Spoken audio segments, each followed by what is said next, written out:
الرحمن آلهة يعبدون. وكما قال سبحانه وتعالى مفصلا عن الرسل: وإلى عاد أخاهم هودا قال يا قوم اعبدوا الله ما لكم من إله غيره. وإلى ثمود أخاهم صالحا قال يا قوم اعبدوا الله ما لكم من إله غيره. وكما ذكر ربنا عن نوح عليه السلام: ولقد أرسلنا نوحا إلى قومه قال يا قوم اعبدوا الله ما لكم من إله غيره. وكما جاء نبينا عليه الصلاة والسلام بهذا التوحيد قال تعالى: قل إنما أنا بشر مثلكم يوحى إلي أنما إلهكم إله واحد فمن كان يرجو لقاء ربه فليعمل عملا صالحا ولا يشرك بعبادة ربه أحدا. دي خلاصة دعوة النبي عليه الصلاة والسلام، إنه يدعو الناس إلى توحيد الله تبارك وتعالى. وبعدين الموضوع ده فيه بشريات، يعني نحن بندعو الناس وبنجي هنا وبنتعب وبنبلغ الناس التوحيد ما ساي. التوحيد ده ربنا عز وجل رتب عليه أمور عظيمة. من هذه البشريات أولا دخول الجنة. دار تدخل الجنة أي وحد الله تبارك وتعالى. الدليل أخرج الإمام مسلم من حديث جابر أن النبي عليه الصلاة والسلام قال: من لقي الله لا يشرك به شيئا دخل الجنة، ومن لقيه يشرك به شيئا دخل النار. وقال النبي عليه الصلاة والسلام: ومن مات وهو يدعو لله ندا دخل النار. قال ابن مسعود راوي الحديث: قلت ومن مات وهو لا يدعو لله ندا دخل الجنة. تموت وانت ما قاعد تنادي مع الله غيره، تنادي الله وحده، بتخش الجنة.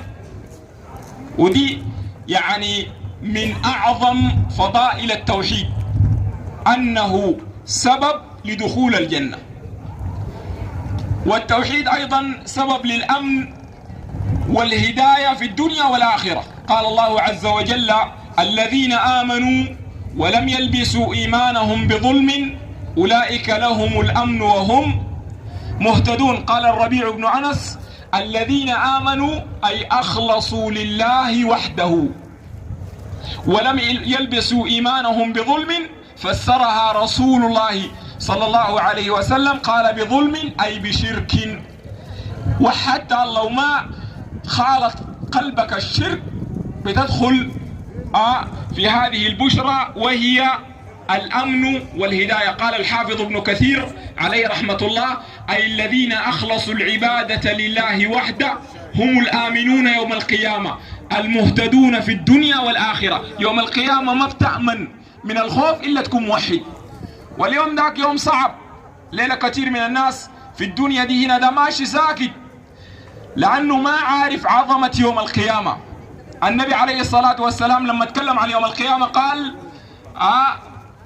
يؤتى بالنار يومئذ ولها 70,000 زمام. لها كم؟ 70 شنو؟ 70,000 زمام.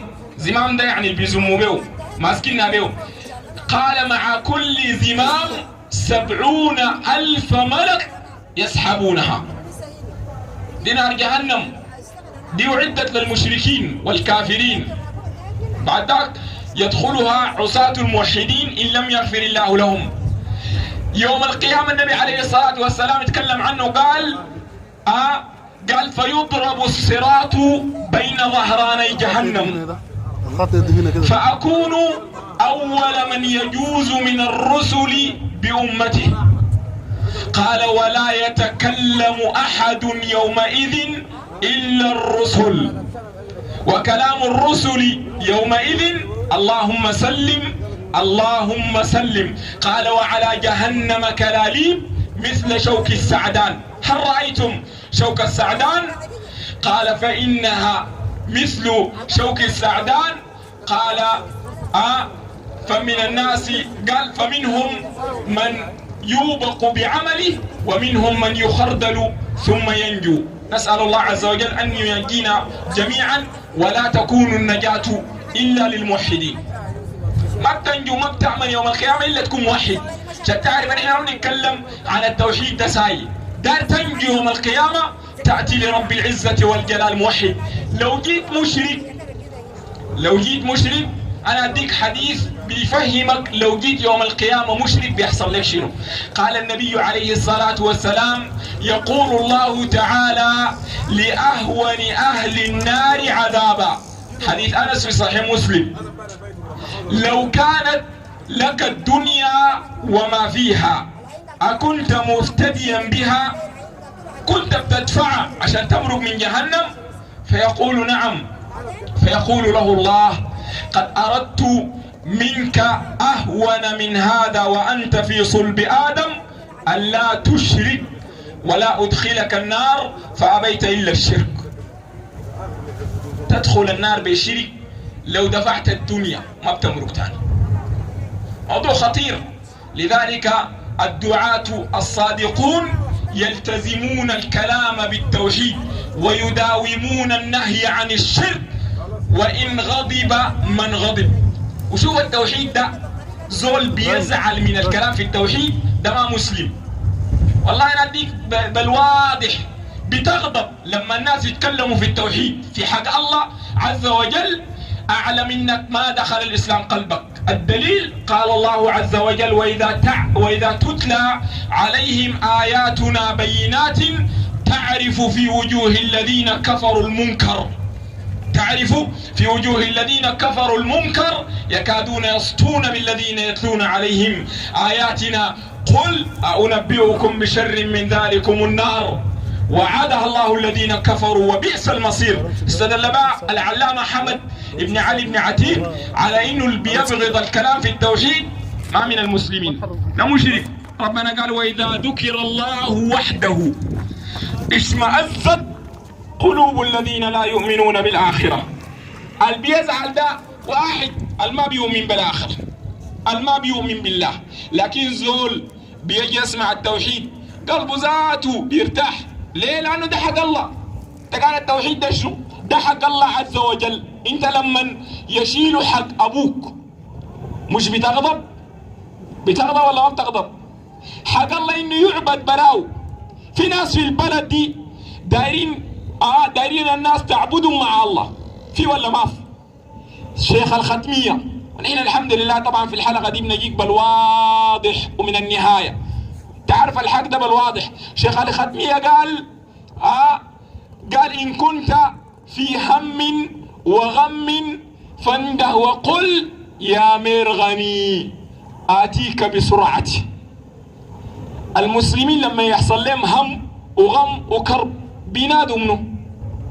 هديك آية من القرآن ربنا قال أمن يجيب المضطر إذا دعاه ويكشف السوء ويجعلكم خلفاء الأرض أإله مع الله قليلا ما تذكرون.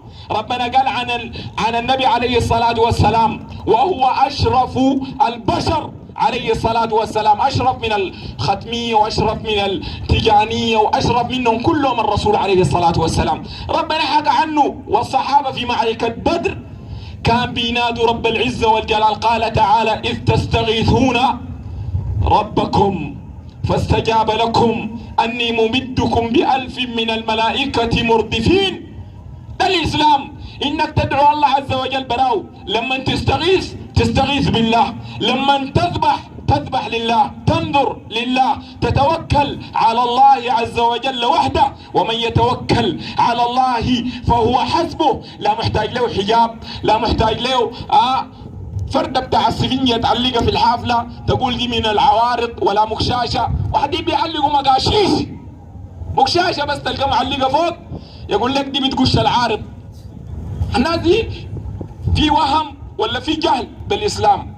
الإسلام ده انت بتمرق من بيتك بتقول بسم الله توكلت على الله لا حول ولا قوة إلا بالله. ده الإسلام. قلبك بيكون معلق بالله ليلة نهار. انت راقد، انت قاعد، انت واقف، قلبك مفوض امرك الى الله عز وجل. ده المسلم. لكن المشرك والمنافق ده الزول اللي بيكون قلبه ما معلق بالله. شكيل ربنا قال وعلى الله فتوكلوا ان كنتم شنو؟ مؤمنين. وربنا قال وقال موسى يا قوم إن كنتم آمنتم بالله فعليه توكلوا إن كنتم مسلمين. ما تتوكل لك على حجاب. ليه؟ لأنه لو توكلت على حجاب التوكل ده عبادة، والعبادة تصرف لله. يا أخي ربنا بصريح في صريح القرآن ربنا عز وجل بيّن أن التوكل عليه وحده لا على غيره. لكن الليلة لأنه ناس جهلوا قدرة الله وجهلوا عظمة الله، بل جهلوا حتى الإيمان بالقضاء والقدر، صاروا يعلقون قلوبهم بقطعة بتاع الجليتيس. ادالي واحد مبتار هي نفسه 6. لو الناس بقت عاقلة وبتسمع القرآن وبتسمع السنة بتعرف انه هذه التمائم من الشرك الذي قال عنه النبي عليه الصلاة والسلام من تعلق تميمة فقد أشرك. من فضائل التوحيد أنه يغفر الله عز وجل لصاحبه ما لا يغفر لغيره. كل ما كان توحيدك وإخلاصك ورجاءك وخوفك من الله أعظم، كل ما ربنا غفر لك أكثر. أخرج الترمذي في الجامع من رواية أنس أن النبي عليه الصلاة والسلام قال يقول الله تبارك وتعالى يا ابن آدم إنك ما دعوتني ورجوتني غفرت لك على ما كان منك ولا أبالي. يا ابن آدم لو بلغت ذنوبك عنان السماء ثم استغفرتني غفرت لك ولا أبالي. يا ابن آدم لو أتيتني إنك لو أتيتني بقراب الأرض خطايا. بقراب الأرض أي ملء الأرض، قدر الواطة دي مليانة ذنوب. إنك لو أتيتني بقراب الأرض خطايا ثم لقيتني لا تشرك بي شيئا لأتيتك بقرابها مغفرة. ده ربنا يغفر لك.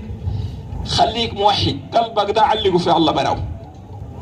والله يا ناس تجي لربنا عز وجل ما بتعبد غيره وما بتلجأ لغيره وما بتتوكل على غيره ولا بتذبح لغيره ولا بتنذر ولا بترغب ولا بتلجأ لغيره سبحانه وتعالى، ربنا عز وجل ممكن يغفر لك. ربنا قال إن الله لا يغفر أن يشرك به ويغفر ما دون ذلك لمن يشاء، أي لمن أتى موحدا. زول جا موحد ربنا ممكن يغفر له الذنوب. يا أخي الحافظ ابن رجب عليه رحمة الله ده من أئمة الإسلام قال والتوحيد، بيتكلم عن التوحيد، قال والتوحيد هو الإكسير الذي إذا وضعت منه قطرة على جبال من الذنوب لأذابها. توحيد ده ربنا بيغفر لك به.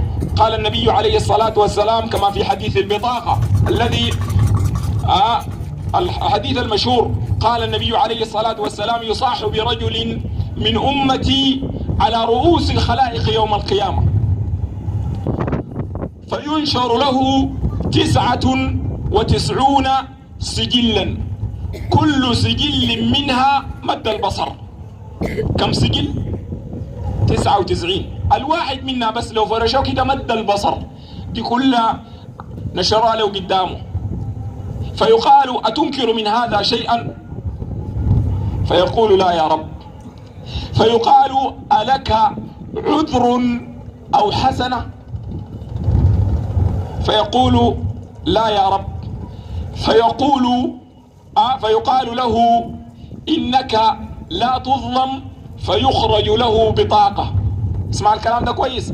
فيخرج له بطاقة مكتوب فيها أشهد أن لا إله إلا الله وأن محمد رسول الله. فيقول يا رب ما هذه البطاقة أمام هذه السجلات؟ فيقول له الله إنه لا ظلم اليوم. قال فتوضع السجلات في كفة والبطاقة في كفة. قال فطاشت السجلات وثقلت البطاقة. طاشت دي يعني شنو؟ هسه لو خديت لك ريشة في طرف الميزان وخديت بياي شوال سكر الريشة بتطيش، صح؟ الريشة بتطيش. كذلك هذه السجلات المليئة بالذنوب طاشت أمام هذه البطاقة التي فيها الشهادة لله تبارك وتعالى بالوحدانية، والشهادة لرسوله عليه الصلاة والسلام بالرسالة والمتابعة والمحبة إلى غير ذلك من الواجبات تجاه النبي عليه الصلاة والسلام. فهذه بعض فضائل التوحيد الكثيرة جدا الواردة في القرآن والواردة في سنة النبي عليه الصلاة والسلام، كما قال الحافظ ابن القيم عليه رحمة الله: إن الله أنزل 104 من الكتب لخصها في التوراة والإنجيل والقرآن. طبعا التوراة الغير محرفة الزمان، قال ولخص التوراة والإنجيل والقرآن، لخصها في القرآن، ولخص القرآن في المفصل، ولخص المفصل في الفاتحة، ولخص الفاتحة في قوله إياك نعبد وإياك نستعين. فخلاصة الرسالات السماوية ولبها كما قال العلامة ابن القيم هو توحيد الله تبارك وتعالى. وافتح الفرصة لأخونا عبد الله.